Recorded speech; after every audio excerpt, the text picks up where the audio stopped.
Vladek Hasel was born in Russia on December 20th, 1998. In 2004, an American family adopted 5-year-old Vladek and his 11-year-old sister Irina from an orphanage in Yegordius, Russia. He was then given the name Bryan, but later in life he reverted to his original name Vladek, which he sometimes shortened to Vlad. Vlad loved to make people feel important and heard. He was known for tipping big at restaurants and was described as a very caring person who enjoyed giving back to the homeless community. After high school, he joined the U.S. Marine Corps, but became unhappy after being given a desk job. He then came up with an idea to get discharged by using the early childhood trauma he experienced in Russia, which worked. After that, he moved to East Orlando, Florida, to live with his father, Steve Hasel. In January of 2020, after living with his father for a short time, he moved in with his sister, Carrie, in Michigan. He then got a job working as a housekeeper at a local hospital. When the pandemic hit, his sister, Carrie, took a leave of absence from work. 3 months later, the three of them moved to Nashua, New Hampshire. Vlad got another job there, but was fired for an unknown reason and ended up back in Florida, living with his father and stepmom. However, once back in Florida, he failed to get another job, which caused issues between him and his dad and stepmom. Eventually, his father divorced, and he and Vlad lived for a couple of months in hotels before finally moving into an apartment at a complex called The Place at Alepha. During this time, Vlad had become depressed and expressed interest in living off the grid in the woods. He also became very religious and would comment to his dad, "What is the point if we can just be in heaven?" His religious views became a top priority in his life and changed the way he thought about material things, calling them a distraction from heaven. He even went as far as to break and discard his phone and give away his tablet. On November 5th, his dad left for a 10-day family road trip to Tennessee. While Vlad was invited, he decided instead to stay home. His father gave him $100 and a credit card for emergencies. He even offered to buy him some groceries, but Vlad declined, saying there was enough stuff in the house to live off of. After his dad left, Vlad decided to walk to a place he frequented called Foxtail Coffee on University Boulevard. He didn't own a car, so walking was his only option for getting around. After getting a coffee, he sat down and began listening to music with his headphones on. A customer then accused him of having a pocket knife out on the table, and so the coffee shop kicked him out. 2 a.m. that morning, he called his sister Irina from his flip phone that his family encouraged him to have for emergencies, and they spoke for about 6 minutes, which was not unusual. About 5 hours later, at 7:11 a.m., Vlad returned to the Foxtail Coffee Shop, but once there, an employee called the police because of the complaint the night before. After the police arrived, spoke to Vlad, and issued him a trespass warning, he calmly left. He then started walking west toward a nearby Wawa gas station. 6 days later, on November 12th, a maintenance worker at the apartment complex claimed to have spoken with Vlad near the basketball court. Another resident at the apartment complex said they spoke with Vlad on the 15th and claimed he told them he was going off the grid. That same day, his father returned home, but Vlad was nowhere to be found. He also discovered his flip phone in his bedroom, dead with the charger cord nearby. 2 days later, his sister reported him missing. Authorities began searching for him using helicopters, canines, drones, and thermal imaging, but all that was found was a red Nike slide that his family believed belonged to him. It was located near a swamp by the apartment complex. 3 months later, in mid-February, there was a possible sighting of Vlad near Foxtail Coffee. The customer reported previously seeing a man having a possible manic episode near the coffee shop's dumpster. The man was reportedly being very animated and talking to himself. The barefooted man was later seen by the same witness walking away from the coffee shop towards Wawa. However, employees at the shop who knew Vlad said the man wasn't him. Come to find out, Vlad had given his credit card to a couple of homeless people to use for basic necessities. However, they began abusing the privilege. One of those people was a 27-year-old homeless woman who had been arrested about 30 times and had been tied to 2 homicides in the area. Could he have asked for the credit card back and was murdered over it? Sadly, it's now been over 2 years, and as of 2023, Vlad remains missing, and this case is unsolved.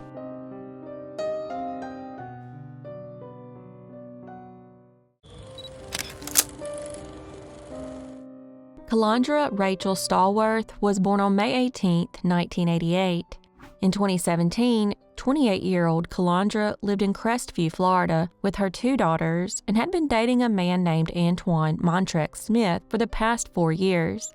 Unfortunately, Antoine had a long criminal record and was described as controlling and allegedly abusive toward Calandra. On March 27th, Calandra was headed to her housekeeping job at the Hilton Sandestin Beach Resort and dropped her kids off next door at her grandmother's home. That evening, she called to say she was on her way home, but sadly never arrived. When she failed to show up, her family quickly reported her missing.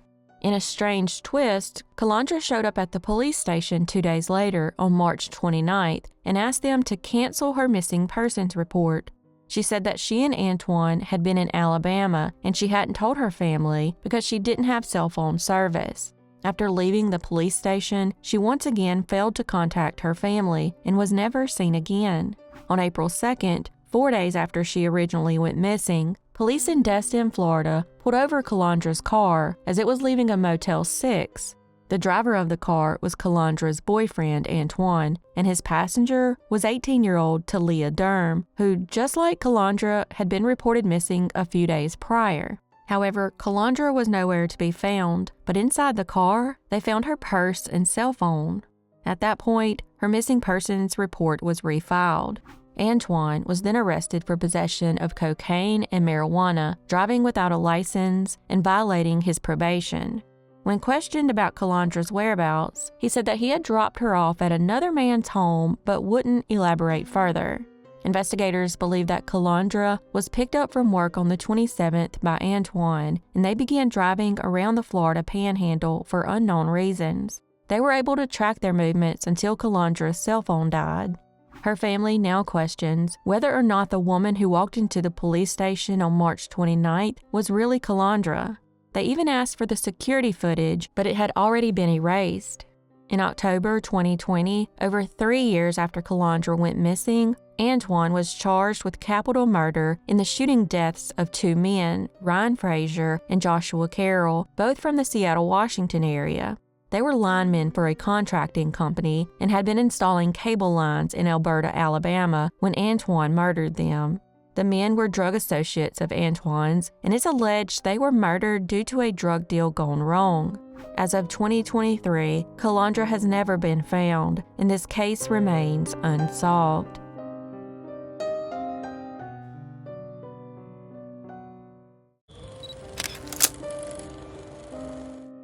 Julie Magliulo was born on August 31, 1983, and was nicknamed Jujubee after her favorite candy.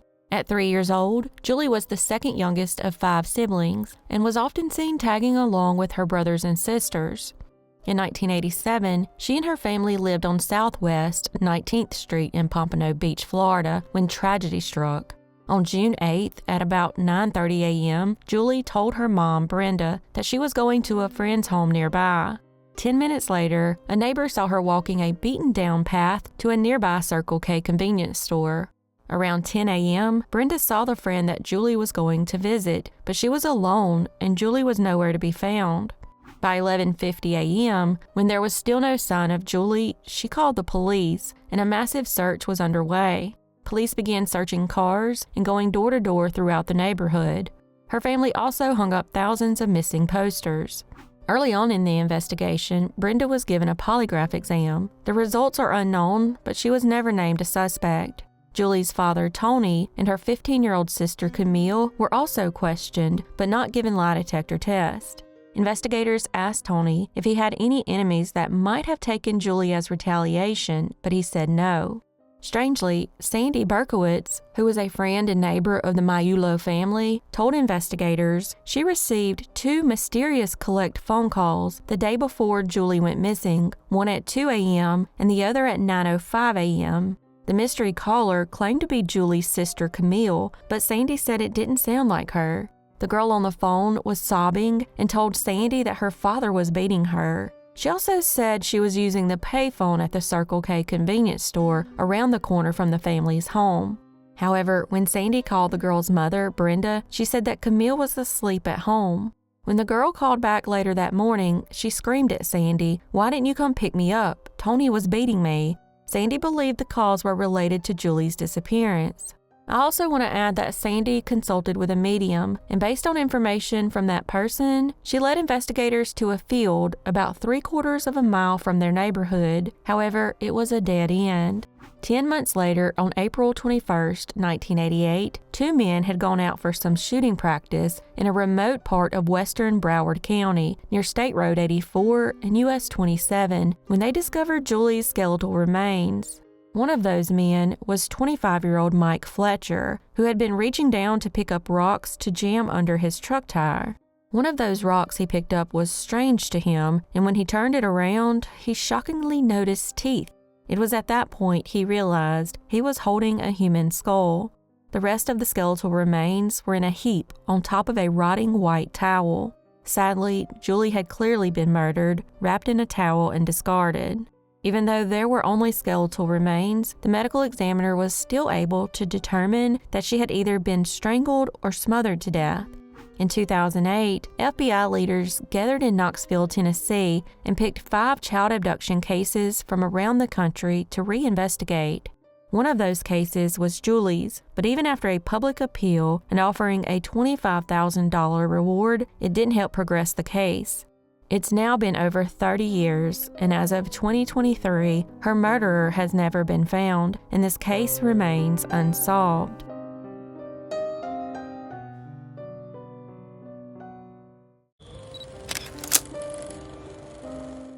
Trenton John Duckett was born on August 10, 2004, to parents Melinda and Josh. Melinda was born in South Korea, but was adopted in 1985 by an American couple who lived in Lockport, New York. When she was 17, she moved out of her adopted parents' home and moved in with her grandparents. In high school, she and Josh began dating and eventually married in 2005. In April of that same year, Josh reported Melinda for harming Trenton, and she was sectioned under Florida's Baker Act, which provides emergency mental health services and temporary detention for people who are impaired because of their mental illness. In December, she was diagnosed with obsessive-compulsive personality disorder, but the report said she would still be a capable parent. At this point, Melinda and Josh were accusing each other of abusing Trenton, so he spent quite a bit of time at his grandparents' home or in foster care. In July of 2006, Melinda filed for divorce, and by August, they were in a bitter divorce and custody battle. She had even taken out a restraining order against Josh. It would later be said that she loved to play mind games throughout the custody battle. Around this time, she claimed that Josh sent her threatening emails. The judge, believing they were from Josh, gave Melinda temporary custody. However, it was later discovered that Melinda had sent the emails to herself. On August 27, 2006, Trenton was staying with Melinda at the Windermere Apartments in Leesburg, Florida. At 7 p.m. that night, she said she put Trenton to bed, but when she returned 2 hours later to check on him, he was gone. When investigators arrived, they found the bedroom window screen slit, leading them to believe that Trenton had been kidnapped. For several days, investigators searched for Trenton, but to no avail. They eventually stated that Trenton's parents were the main focus of the investigation, and they had no reason to believe that Trenton was dead. Josh was given a lie detector test and passed and remains fully cooperative with investigators. So they decided to investigate a different angle. Josh's father, James Duckett, who went by Jimmy, was on death row in Florida. He was a former police officer who was convicted of the murder and sexual assault of a young girl in 1988. Josh was only a toddler at the time, but they have maintained a relationship with each other. Josh had even taken Trenton to visit Jimmy in prison. Melinda was also known to write Jimmy letters. However, the investigation into Jimmy led nowhere, and there was no evidence he was involved. About a week after Trenton went missing, investigators began to suspect that Trenton might have gone missing at a different time than Melinda said. She had picked him up from daycare a full day before he was reported missing, and no one had seen him since then. A witness came forward and said they saw Melinda hours before Trenton went missing, and she was alone. They asked her to take a polygraph and voice stress test, but she refused. Shockingly, investigators found photographs, sonogram images, clothes, and some of his toys in a garbage can inside Melinda's apartment. It's almost like she knew he was never coming back. She then told her attorney that on the day Trenton went missing, she took him and a shotgun to a shooting range at the Ocala National Forest. She said she got lost during the drive and drove around Central Florida for about 8 hours.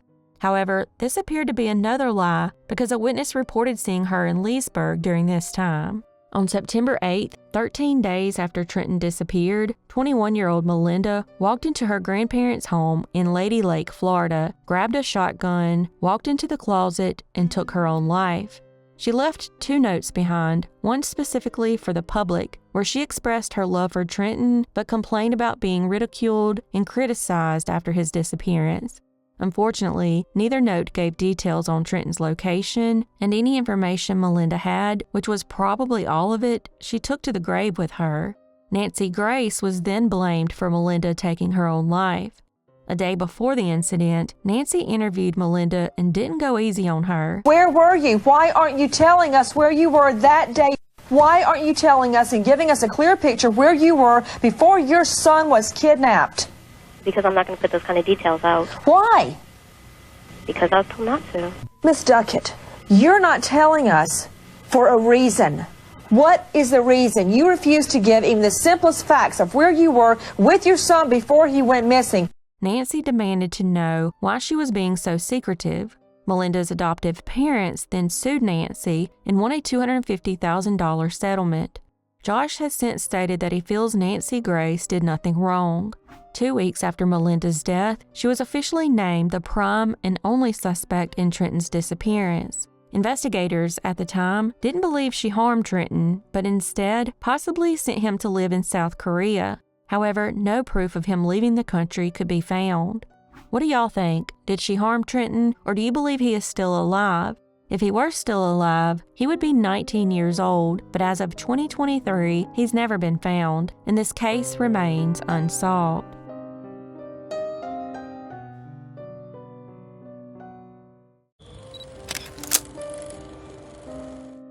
Zachary Michael Cole Bernhardt was born on December 18, 1991. During the pregnancy with Zach, his mother, Leah, was living with her boyfriend, Jason Hibbard.